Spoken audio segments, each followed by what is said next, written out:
पाण अॼु अॻिते ॾिसंदासीं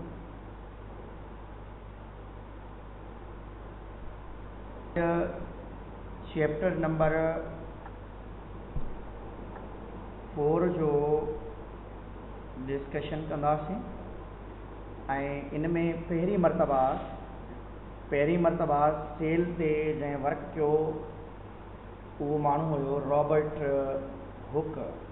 रॉबर्ट हुक हिकु साइंटिस्ट हुयो जंहिं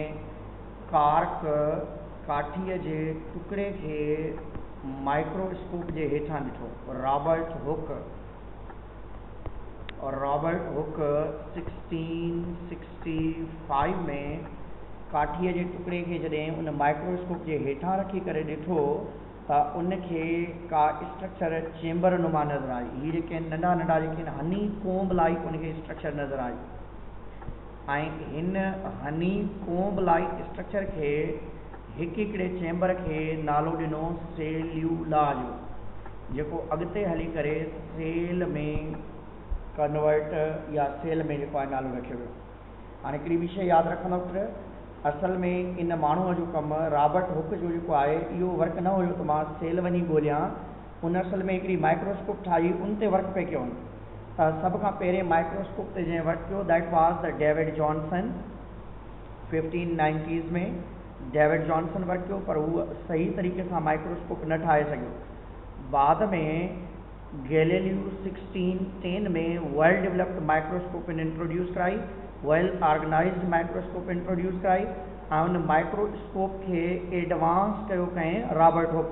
हाणे उन माइक्रोस्कोप जे एडवांसमेंट खे ॾिसण जे लाइ मुंहिंजी जेका माइक्रोस्कोप आहे उहो केतिरो वधीक मैग्नीफाई करे सघे थी या केतिरो बहितर ॾेखारे सघे थी, उन माइक्रोस्कोप खे चेक करण जे लाइ उन काठीअ जो टुकड़ो खयों ऐं उनखे जॾहिं ॾिठई 1 क्यूबिक इंच खयं त उनजे अंदरि जेके आहिनि उनखे राउंड अबाउट 1 मिलियन सेल्स जेके आहिनि उनखे नज़र आया। त अहिड़े तरीक़े सां हीअ माण्हू हुयो जंहिं माइक्रोस्कोप ते पहिरें मरतबा सेल खे ऑब्ज़र्व कयो, सेल खे ॾिठाई, सेल ते वर्क कयाई। उन खां पहिरें को बि अहिड़ो साइंटिस्ट न हुयो जेको सेल ते या सेल खे स्टडी कयो हुजे। ऐं नॉर्मली असां चवंदा आहियूं त असां वटि जेकॾहिं सेल ॾिसंदासीं त 1 क्यूबिक इंच काठीअ जे टुकड़े में उनखे जेके सेल मिलिया बिलियन सेल्स मिलिया। केतिरा? Billion cells. ऐं पंहिंजी बॉडी जे अंदरि ओवरऑल जेकॾहिं न्यू बॉर्न बेबी आहे, नंढड़ो ॿारु आहे ह्यूमन बॉडी में, न्यू बॉर्न बेबीअ में तक़रीबन 2 ट्रिलियन सेल्स अवेलेबल हूंदा आहिनि ऐं यंग अडल्ट बॉडी में असांजी बॉडी जे अंदरि अबाउट 60 ट्रिलियन सेल्स आहिनि, पर इंटरनेशनल बुक्स जेके आहिनि रेंज ॿुधाईंदा आहिनि 60 to 100 ट्रिलियन सेल्स। माना ईअं न आहे 60 एग्ज़ैक्ट आहिनि, 60 to 100 ट्रिलियन सेल्स अवेलेबल हूंदा आहिनि ऐं 60 ट्रिलियन जो 1% every day wear and tear थिए थो। माना हर ॾींहुं एतिरा सेल मरनि था ऐं एतिरा ई सेल पंहिंजा ॿिया ठहनि था ऐं इन 60 ट्रिलियन सेल्स जो 1% थिए थो 600 बिलियन सेल्स। 600 बिलियन सेल्स जेके आहिनि हर ॾींहुं मरनि था ऐं टुटनि था, ठहनि था। ऐं अहिड़े तरीक़े सां जेकॾहिं तव्हां ब्लड डोनेशन कयो था, कंहिं माण्हू खे ब्लड ट्रांसफ्यूजन करायो था, त ब्लड ट्रांसफ्यूजन में पाण 5.4 बिलियन सेल्स जेके आहिनि उहे डोनेट कंदा आहियूं। 5.4 बिलियन सेल्स जेके आहिनि पाण डोनेट कंदा आहियूं ट्रांसफ्यूजन में ऐं हर ॾींहुं एतिरा ऐं इहे माण्हू जेके हिकिड़े माण्हू खां ॿिए माण्हू ताईं तव्हां ट्रांसफ्यूज कराए सघो था या ॾेई सघो था। सेल पहिरीं मरतबा रॉबर्ट हुक इंट्रोड्यूस करायो। सेल खे पहिरें नालो ॾिनो वियो काइटोस बि चइबो आहे। काइटोस मीन्स सेल, सेल्यूला बि चइबो आहे, हालो स्पेस चइबो आहे। उनजे करे रॉबर्ट हुक डिस्कवर कयो इनखे पहिरीं मरतबा माइक्रोस्कोप जे हेठां ऐं इन काठीअ जे टुकड़े खे रखी करे पोइ अॻिते हली करे वरी न्यूक्लियस बि सेल जे अंदरि डिस्कवर थियूं आहिनि। हाणे सेल थ्योरीज़ तरफ़ ईंदासीं। सेल थ्योरी ते ॿिनि साइंटिस्ट पहिरें वर्क कयो। That one was the Sheldon 1838 में, and he was a German botanist, and so all plants are made up of cell. 1838 में Sheldon chose all plants are made up of cell because he was the botanist. And Schwann, he was the zoologist 1839 में, and chose all animals are made up of cell. ऐं उन खां बाद में अॻिते हली करे हिकु ॿियो साइंटिस्ट हुयो, that was the Rudolf Virchow. Rudolf Virchow 1858 में रोडॉल्फ वर्च्यू जेको आहे फर्स्ट टाइम इंट्रोड्यूस करायो लिविंग सेल्स जेके आहिनि that originated from the other living organisms, या ॿिए ज़िंदा जानदार मां इन्हनि जी ओरिजिनेशन थिए थी। One was the Sheldon, and other was the Schwann, and third was the Rodolph Virchow, and he टे साइंटिस्ट जेके इन्हनि मिली करे सेल थ्योरी इंट्रोड्यूस कराई। हाणे पहिरीं जेका सेल थ्योरी जो कंसेप्ट हुयो सेल डिनोवो कंसेप्ट हुयो। पहिरियां जेके ॿई पॉइंट्स आहिनि त cell originated from the dead things, ऐं जो आहे all living organisms structurally and functionally compose of cell, या cell is the basic structural and functional unit of life. Every living cell originated from the pre existing cell. पहिरियां ॿ जेके point आहिनि उहे Sheldon and श्वान introduce कराया। कहिड़े point ते इंट्रोड्यूस कराया? उन सेल डिनोवो बेस ते, माना ए बायोजेनेसिस वारे कंसेप्ट ते। बाद में रोडॉल्फ वर्च्यू जॾहिं ही थर्ड पॉइंट इंट्रोड्यूस करायो त every living cell originated from the pre existing cell, त इनखे नालो ॾिनो वियो सेल्यूला, माना सेल फ्रॉम द सेल। ऐं इहो कंसेप्ट कंहिं इंट्रोड्यूस करायो? That was the Rudolf Virchow. He was the German pathologist. Schleiden was the botanist, Schwann was the zoologist, और Rudolf Virchow was the pathologist. ऐं इहे टई जेके आहिनि जर्मनी जा हुया, ऐं जर्मनी सां इहे तालुक़ रखंदा हुया। ऐं इन खां बाद में तव्हां ईंदो त सेल्स पाण खे ॿिनि क़िस्मनि जा मिलंदा आहिनि। हिकिड़ा एनिमल सेल, हिकिड़ा प्रोकारियोटिक सेल हूंदा आहिनि, ॿिया यूकारियोटिक। ही प्रोकारियोटिक आहे छो जो इन जे अंदरि न्यूक्लियस एब्सेंट आहे, ट्रू न्यूक्लियस एब्सेंट आहे इन्हनि में, या न्यूक्लियर मेम्ब्रेन एब्सेंट आहे, जंहिंमें bacteria cyanobacteria you know very well. ऐं ही यूकारियोटिक सेल्स आहिनि, these are the eukaryotic cells. इन्हनि में ही न्यूक्लियस अवेलेबल आहे, ऐं अहिड़े तरीक़े सां हिन में बि तव्हां ॾिसी सघो था ही न्यूक्लियस अवेलेबल आहे। अहिड़े तरीक़े सां ही तमामु सेल्स जेके आहिनि that are the living cells जेके आहिनि कॉमनली अवेलेबल आहे। इन खां बाद में पाण वटि आहे माइक्रोस्कोप वारो कंसेप्ट। त माइक्रोस्कोप पहिरीं मरतबा गैलीलियो इंट्रोड्यूस कराई, ऐं माइक्रोस्कोप जा पाण वटि टे मेन टाइप्स आहिनि। माइक्रोस्कोप जी डेफिनेशन भी तव्हांखे ख़बर आहे, are device through which we can see microscopic things. Microscope एक अहिड़ी डिवाइस आहे जंहिंजी मदद सां तव्हां शयुनि खे वॾो करे ॾिसी सघो था। Micro means small, scopein means to see. ऐं इहा 1610 में पहिरीं मरतबा गैलीलियो इंट्रोड्यूस कराई। हाणे पाण वटि टिनि क़िस्मनि जूं कॉमन माइक्रोस्कोप्स अवेलेबल आहिनि। उन्हनि में हिकिड़ी माइक्रोस्कोप आहे, टाइप्स ऑफ माइक्रोस्कोप में पाण वटि हिकिड़ी माइक्रोस्कोप आहे। One is the light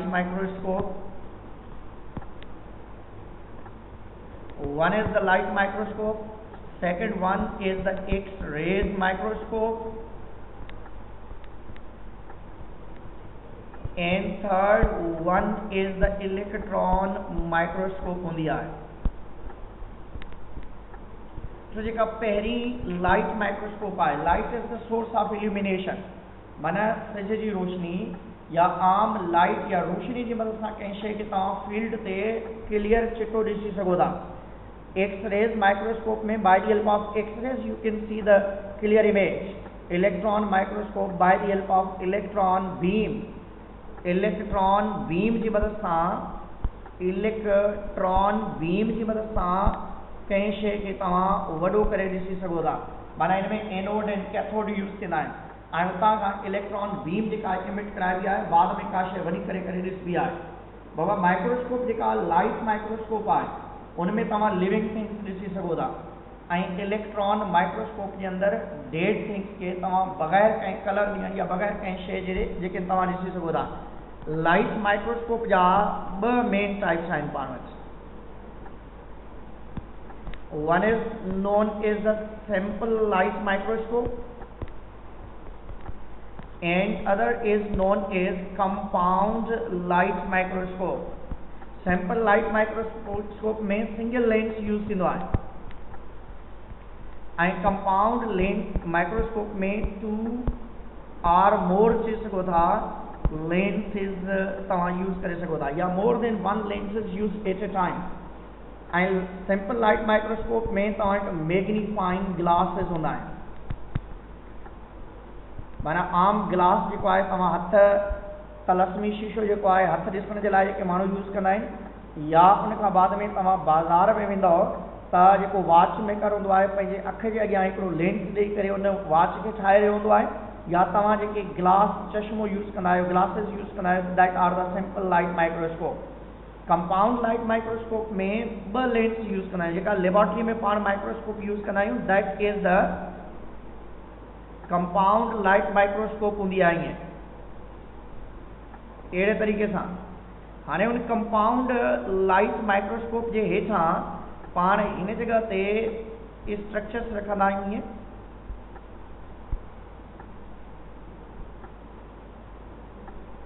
This one is known as compound light microscope आहे। हाणे कंपाउंड लाइट माइक्रोस्कोप में हिन जगह ते तव्हां वटि लेंसिस अवेलेबल हूंदा आहिनि। This is known as lens available आहे। हाणे इन लेंस खे पाण आई पीस चवंदा आहियूं और ओक्यूलर लेंस बि चइबो आहे। ओक्यूलर लेंस बि चइबो आहे ऐं इन्हनि खे नोज पीस चइबो आहे या ऑब्जेक्टिव लेंस बि चइबो आहे। ऑब्जेक्टिव लेंस जो वर्ड बि यूज़ कंदा आहियूं। हाणे इन जगह ते ही डिस्क आहे डाइस आहे इन जगह ते का बि शइ तव्हां स्लाइड रखंदव ईअं ऐं उन स्लाइड जे मथां कुझु शयूं रखंदव। हाणे इन जी मदद सां इनखे मैग्नीफाई कंदव ऐं आई पीस हिते तव्हां ॾिसण जी कोशिशि कंदा आहियो। पहिरीं हिन जगह ते मिरर लॻल हूंदो आहे। सनलाइट जी मदद सां मिरर खे तव्हां हितां खां क्रॉस कराईंदो ऐं इमेज वञी करे तव्हांजी अखि जे अंदरि ठहंदो। त इहो डिपेंड कंदो आहे हिन मां क्वेश्चन थींदा आहिनि छो जो इन में पाण वर्ड यूज़ कंदा आहियूं। वन इज़ द मैग्नीफिकेशन जो वर्ड यूज़ कंदा आहियूं। Magnification means increase apparent size. माना कंहिं बि शइ जी जेका अपीरेंट साइज आहे केतिरी ज़ूम थियल आहे जंहिंखे तव्हां एक्स सां शो कंदा आहियो। हाणे हिते पाण वटि लेंस 2 यूज़ थियल आहिनि हिकिड़ो आई पीस ॿियो नोज़ पीस। जेकॾहिं तव्हांखे चयो वञे ओक्यूलर लेंस जेको आहे या आई पीस जेका आहे उनजी 10x मैग्नीफिकेशन आहे ऐं ऑब्जेक्टिव लेंस जेको आहे या नोज़ पीस जेको आहे उनजी 5x मैग्नीफिकेशन आहे। हमेशह यादि रखंदो इन्हनि खे मल्टीप्लाई कंदो 10 मल्टीप्लाई बाय 5 त तव्हांखे टोटल मैग्नीफिकेशन केतिरी नज़र ईंदी 50 टाइम्स। छो जो पहिरीं हेठि वारो वॾो कंदो बाद में उन वॾे तल शइ खे तव्हां वधीक वॾो करे सघंदव या उन खां बाद में 10x आहे 15 जे लिहाज़ सां तव्हांखे 150 टाइम्स का शइ मैग्नीफाई थी करे न मिलंदी। त तव्हांखे क्वेश्चन ॾिनो वेंदो आहे त जीअं फिज़िक्स में सर वारा तव्हांखे पढ़ाईंदा आहिनि लेंस पढ़ाया आहिनि सर इलाही सुठे नमूने सां पढ़ाए पियो क्लास में मूं तव्हांखे ॾिठो हुयो त मैग्नीफिकेशन में ऑब्जेक्टिव लेंस हूंदा आहिनि ऐं ओक्यूलर लेंस हूंदो आहे। आई पीस ऐं नोज़ पीस जी मैग्नीफिकेशन खे डिफरेंट फार्मूला जी मदद सां बि तव्हां कढे वठंदा आहियो हुन में। ऐं उन खां बाद में पाण वटि हूंदो आहे रेज़ोल्यूशन। जी बाबा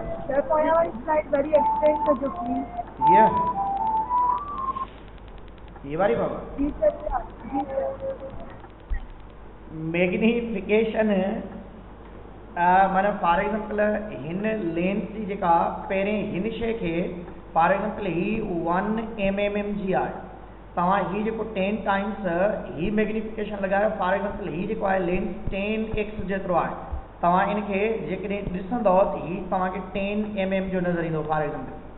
वरी जेकॾहिं हीअ हिते 10 mm x जो वधीक लॻल आहे हाँ 10 वारी शे के जेकॾहिं तव्हां अञण 10 दफ़ा वॾो कंदव त फॉर एग्जाम्पल तव्हांखे 100 mm जी नज़र ईंदी, माना हिन 1 mm के 10x टाइम हिन लेंस खे वॾो कयो ऐं इन 10 टाइम वॾी थियल शइ खे अञण 10 टाइम वरी कंहिं वॾो कयो, हुनखे नोज़ आई पीस जेको आहे हुनखे वॾो कयो, त टोटल मैग्निफिकेशन तव्हांखे अहिड़े तरीक़े सां मिलंदी आहे। माना फॉर एग्जाम्पल तव्हांखे को बि ॿुधायो वञे त उनजी मैग्निफिकेशन 10x आहे ऐं ॿिए लेंस जी मैग्निफिकेशन 5x आहे, त तव्हां चवंदो असांखे टोटल मैग्निफिकेशन उन शइ जी 50 टाइम्स वधीक नज़र ईंदी। ऐं जेकॾहिं 5x ऐं 20x यूज़ कयो था त राउंड अबाउट 100 टाइम्स मैग्निफिकेशन तव्हांखे नज़र में ईंदी। त अहिड़े तरीक़े सां शयुनि खे तव्हां यूज़ करे सघो था, that depend on the lenses. Resolution जो मतिलबु इहो हूंदो आहे to see the clear things, माना माइक्रोस्कोप जे अंदरि जेके तव्हांखे शयूं नज़र थी अचनि उहे केतिरियूं क्लियर नज़र थी अचनि, चिटियूं नज़र थी अचनि, उनखे पाण रेज़ोल्यूशन चवंदा आहियूं। रेज़ोल्यूशन जे लाइ हूंदो आहे decrease distance between object and I, decrease distance between object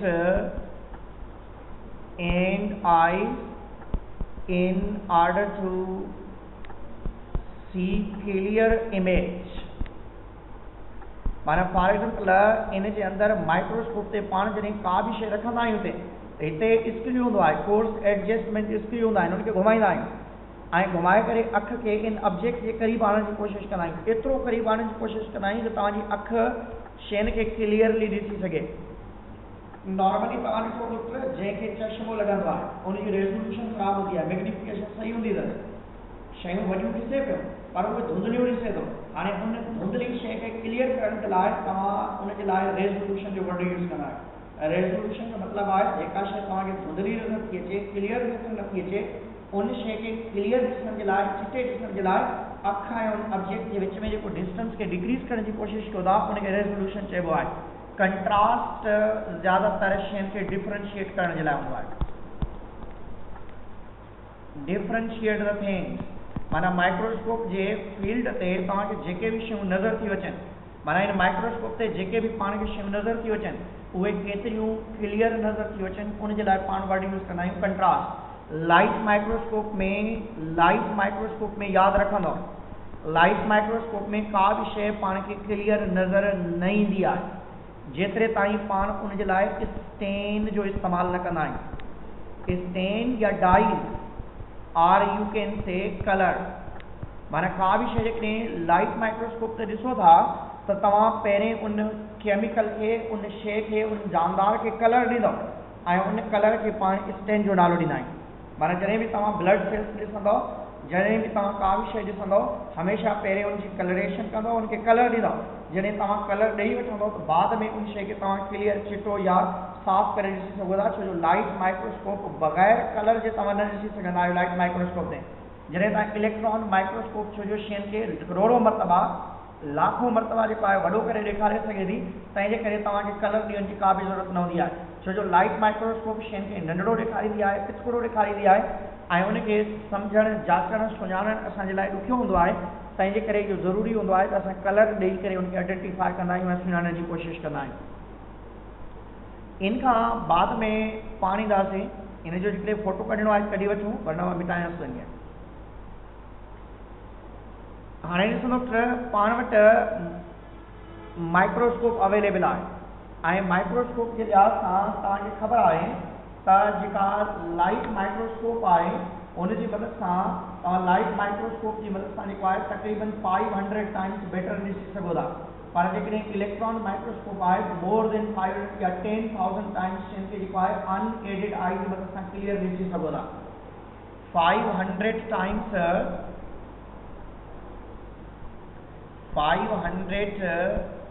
times better ॾिसी सघो था लाइट माइक्रोस्कोप जी मदद सां।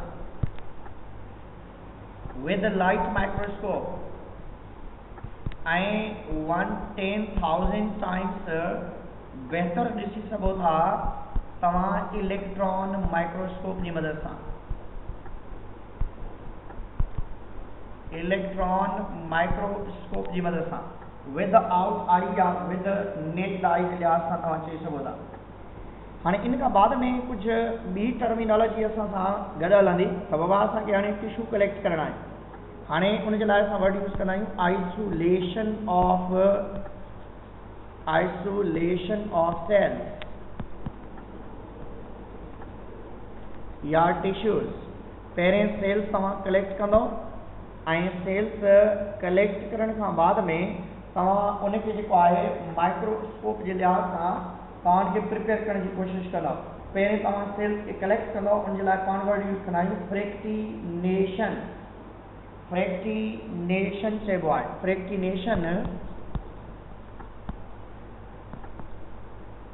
फ्रैक्टिनेशन जो वर्ड यूज़ कबो अथव। फ्रैक्टिनेशन, isolation, or we can say collection of cells in order to study chemical composition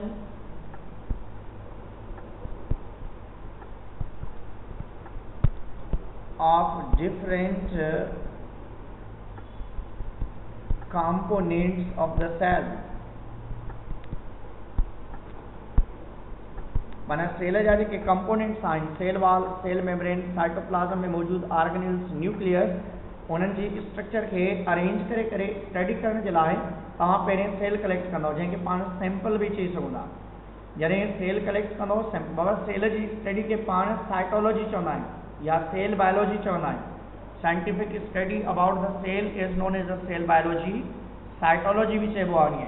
हाणे फ्रैक्टिनेशन खां बाद में नेक्स्ट जेको स्टेप हूंदो आहे, इन्हनि सेल्स खे पाण कोल्ड इन्वायरमेंट में रखंदा आहियूं। कोल्ड इन्वायरमेंट में, और we can say even at the freezing temperature, थधे टेम्परेचर में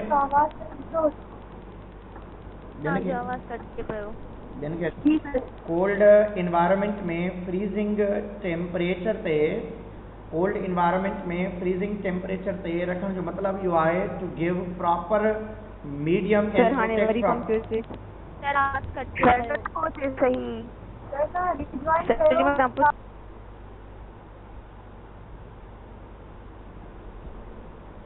कोल्ड इन्वायरमेंट ॾियण जी ज़रूरत उनजे करे पए थी त जीअं असांखे मीडियम सही ॾियण सां रिज़ल्ट्स बहितर मिलंदा आहिनि।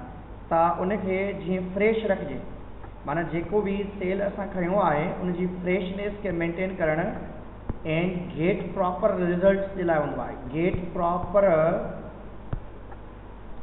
रिज़ल्ट्स जे लाइ पाण स्पेशली इनखे कोल्ड इन्वायरमेंट ॾींदा आहियूं। हाणे उनजी बर्स्टिंग कंदासीं सेल्स जेके आहिनि उन्हनि खे बर्स्ट कंदासीं ऐं उन मां हिकिड़ी सोल्यूशन ठहंदी दैट्स नोन एज होमोजिनाइज़र सोल्यूशन। माना सेल्स खे पाण बर्स्ट कंदासीं ऐं जॾहिं सेल बर्स्ट थी वेंदा उन मां हिकिड़ी सोल्यूशन ठही पवंदी ऐं उन में साइटोप्लाज्म मां water, cell wall, cell membrane, cytoplasm, nucleus सभु शयूं अवेलेबल हूंदियूं। हाणे उन्हनि तमामु शयुनि खे खणी करे पाण हिकु मीडियम ते ईंदासीं या हिकु प्रोसेस जी तरफ़ ईंदासीं ऐं उन प्रोसेस खे नालो ॾिबो आहे सेंट्रीफ्यूजेशन। सेंट्रीफ्यूजेशन जो मतिलबु आहे बाय रोटेशन टू सेपरेट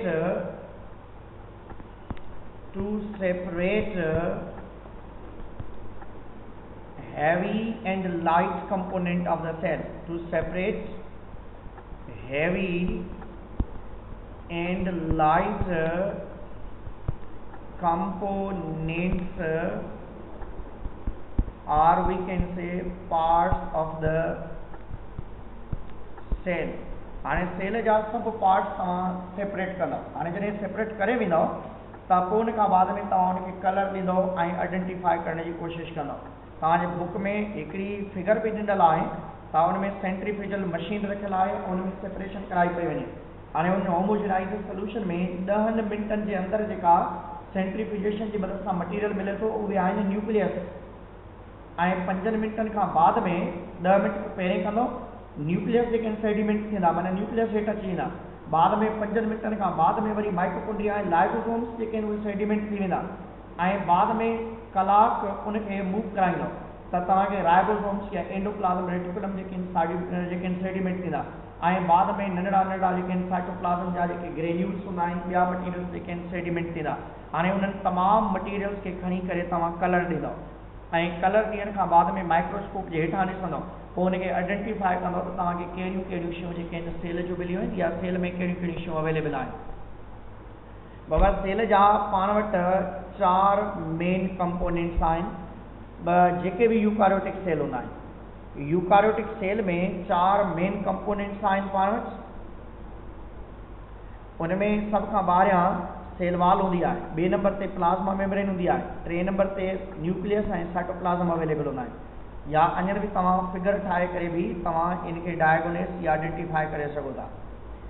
सभ खां ॿाहिरियां जेका आहे आउटर मोस्ट सेल वॉल हूंदी,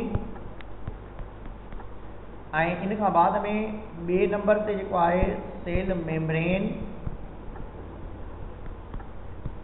ऐं 3 नंबर ते साइटोप्लाज्म हूंदो आहे, ऐं नंबर 4 ते न्यूक्लियस हूंदो आहे। हाणे यादि रखंदो त पहिरियूं 2 स्ट्रक्चर्स जेके आहिनि, माना प्लाज़्मा मेम्ब्रेन ऐं साइटोप्लाज्म, पहिरीं ऐं आख़िरी जेका आहे, इहे सभिनी सेल्स जे अंदरि मौजूदु हूंदा अथव। Cell membrane and cytoplasm present in all cells, जॾहिं त सेल वॉल कुझु सेल्स में प्रेजेंट आहे, कुझु में एब्सेंट आहे, ऐं जॾहिं त न्यूक्लियस तमामु यूकारियोटिक सेल में प्रेजेंट आहे, प्रोकारियोटिक सेल जे अंदरि एब्सेंट आहे। प्लाज़्मा ऐं साइटोप्लाज्मिक ऑर्गेनल्स या साइटोप्लाज्म तमामु सेल्स जे अंदरि मौजूदु आहे, प्रोकारियोटिक हुजनि चाहे eukaryotic. Cell membrane and cytoplasm is present in all living cells. Cell wall is exceptional. Nucleus is present in all eukaryotic cells except जेके आहिनि प्रोकारियोटिक सेल्स जेके आहिनि, जेके बैक्टीरिया आहिनि, साइनोबैक्टीरिया अचनि था। प्लाज़्मा मेम्ब्रेन जी तरफ़ पहिरें पाण ईंदासीं। Cell membrane is the outer most living boundary of the cell आहे।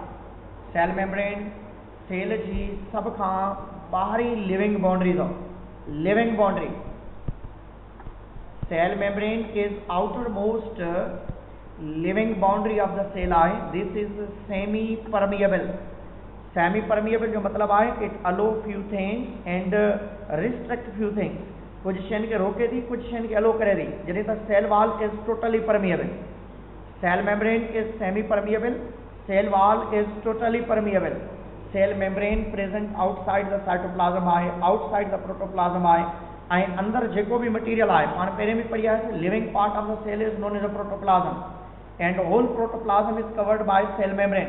सेल मेम्ब्रेन, साइटोप्लाज्म, न्यूक्लियस, टिनि खे मिलाए करे भी तव्हां प्रोटोप्लाज्म जो नालो ॾेई सघो था या यूज़ करे सघो था। हमेशा यादि रखंदो जंहिंमें सेल वॉल मौजूदु हूंदी उहा ॿाहिरियां हूंदी। सेल वॉल कॾहिं भी सेल मेम्ब्रेन जे अंदरियां न हूंदी आहे। Cell wall always present outside the cell membrane. जेकॾहिं आहे त ऐं इन जी थिकनेस तक़रीबन 8 नैनोमीटर ताईं जेका आहे उहा थिकनेस थी सघे थी। ऐं इन जे लाइ पाण वटि हिकिड़ो मॉडल भी आहे जंहिंखे पाण फ्लूइड मोज़ेक मॉडल चवंदा आहियूं। सेल मेम्ब्रेन जो fluid mosaic model Singer and Nicolson 1972 में इंट्रोड्यूस करायो। ऐं इन्हनि चयो त cell membrane is made up of bilayer of phospholipid in which proteins are suspended is like iceberg in the sea. Cell membrane जेका आहे उनमें ज़्यादातर हीट लिपिड्स मौजूद आहिनि। वरी नथो अचे। सेल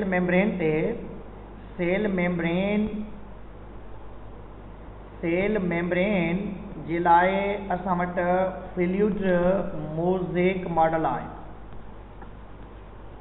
जेको वैलिड मॉडल आहे ऐं इहो सिंगर एंड निकोलसन इंट्रोड्यूस करायो। उन चयो cell membrane is the bilayer of phospholipids. इनमें फॉस्फोलिपिड जूं 2 लेयर्स आहिनि।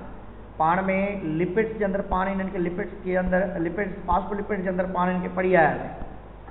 Sale membrane is the bilayer of phospholipid in this वे।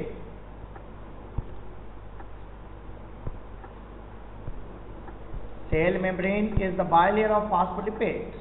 हाणे उन में फॉस्फोलिपिड जो ॿ लेयर्स आहिनि, हिकिड़ी ही लेयर आहे 1 ऐं ॿी ही लेयर आहे 2, ऐं ही जेका आहे that are known as proteins. ऐं करे असां चवंदा आहियूं त cell membrane is the bilayer of phospholipid in which proteins are suspended is like iceberg in the sea. Cell membrane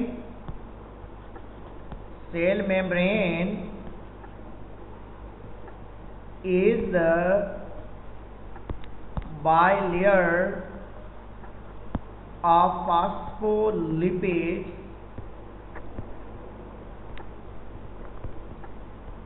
in which proteins are suspended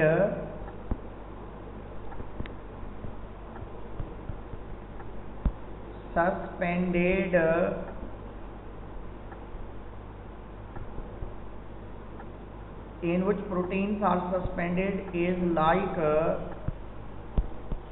icebergs in sea। Cell membrane bilayer आहे phospholipid जी, ऐं proteins किथे किथे फाथल आहिनि, ईअं जीअं पाणी जे अंदरि बर्फ़ जा टुकड़ा हुजनि। माना तव्हां हिकु कंटेनर खणो, उन जे अंदरि बर्फ़ जा टुकड़ा विझो त उन में घणो पाणी हूंदो आहे ऐं बर्फ़ किथे किथे हूंदी आहे। त अहिड़े तरीक़े सां सेल मेम्ब्रेन बायलेयर आहे फॉस्फोलिपिड जी, ऐं प्रोटीन्स जेके आहिनि किथे किथे अवेलेबल आहिनि। हाणे इन में ॾिसंदो सेल मेम्ब्रेन में जेका फॉस्फोलिपिड्स आहिनि उनजी मथी लेयर जेका आहे उहा हाइड्रोफिलिक आहे,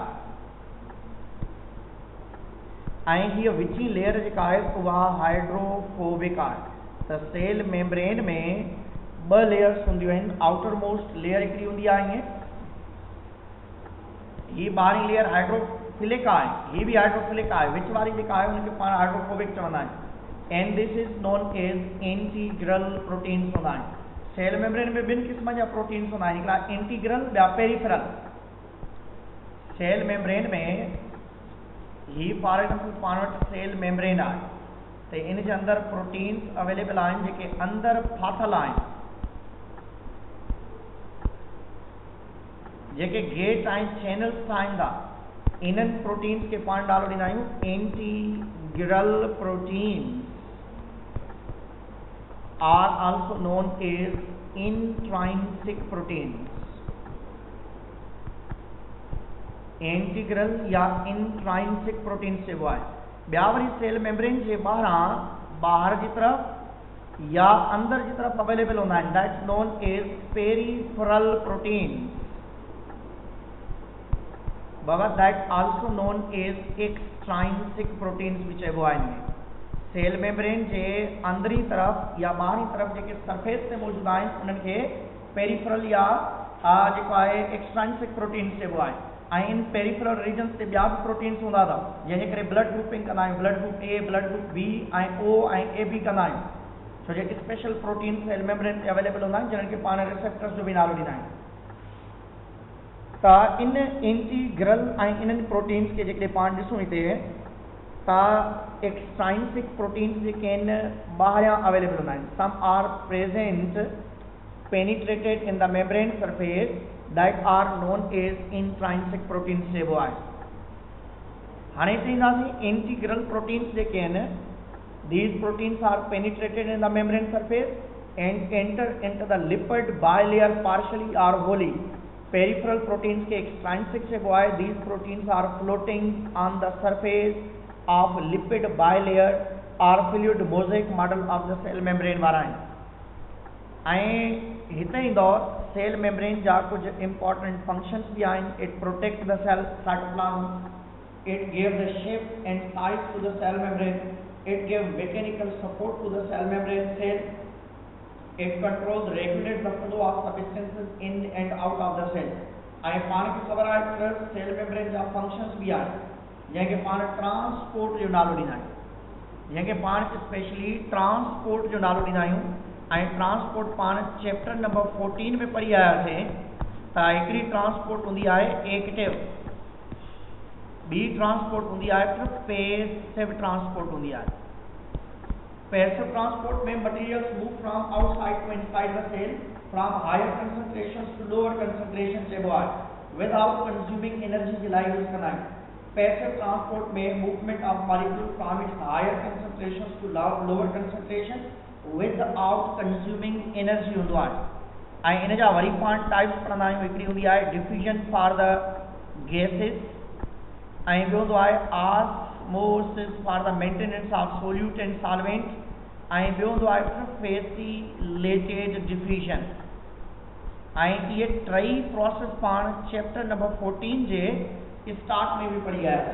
त जॾहिं हवा में तव्हां एयर जे अंदरि जेको आहे तव्हां परफ्यूम छॾियो था, या पानी के अंदर KMnO4 छॾियो था, या असांजी सेल मेम्ब्रेन में ऑक्सीजन ऐं कार्बन डाइऑक्साइड जी जेका एक्सचेंज ऑफ गैसेस थिए थी, that is the diffusion.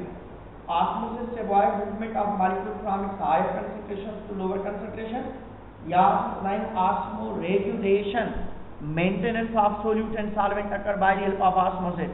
Facilitated diffusion जो मतलब ये होंदो आहे त सेल मेम्ब्रेन ते मौजूद जेके ही प्रोटीन्स आहिनि इन मां मटीरियल्स पंहिंजी हायर कंसंट्रेशन खां लोअर कंसंट्रेशन की तरफ पास कनि। माना movement of molecule from its higher concentration to lower concentration by the help of integral protein, that's known as the facilitated diffusion जो नालो ॾिबो आहे। ऐं ॿी जेका एक्टिव ट्रांसपोर्ट आहे movement of molecule from lower to higher concentration, ऐं इन जे लाइ पाण ॿ वर्ड यूज़ कंदा आहियूं। हिकिड़ो आहे एंडोसाइटोसिस ऐं ॿियो पाण यूज़ कंदा आहियूं एक्सोसाइटोसिस। हाणे जेको छा थो थिए, एक्टिव ट्रांसपोर्ट में movement of molecule from lower to higher concentration by consuming energy, ऐं इन में पाण वटि ॿ प्रोसेस आहिनि, हिकिड़ो एंडोसाइटोसिस, ॿियो आहे एक्सोसाइटोसिस। हाणे जेको एंडोसाइटोसिस आहे उन में मटीरियल्स मूव कंदा आहिनि ॿाहिरि खां अंदर जी तरफ। Endocytosis from materials move from outside to inside the cell. ऐं एंडोसाइटोसिस में जेकॾहिं सॉलिड थो वञे उनखे पाण फेगोसाइटोसिस चवंदा आहियूं। फेगोसाइटोसिस सेल ईटिंग प्रोसेस खे चइबो आहे। ऐं जेकॾहिं लिक्विड मटीरियल थो वञे त उनखे पाण पाइनोसाइटोसिस जो नालो ॾींदा आहियूं।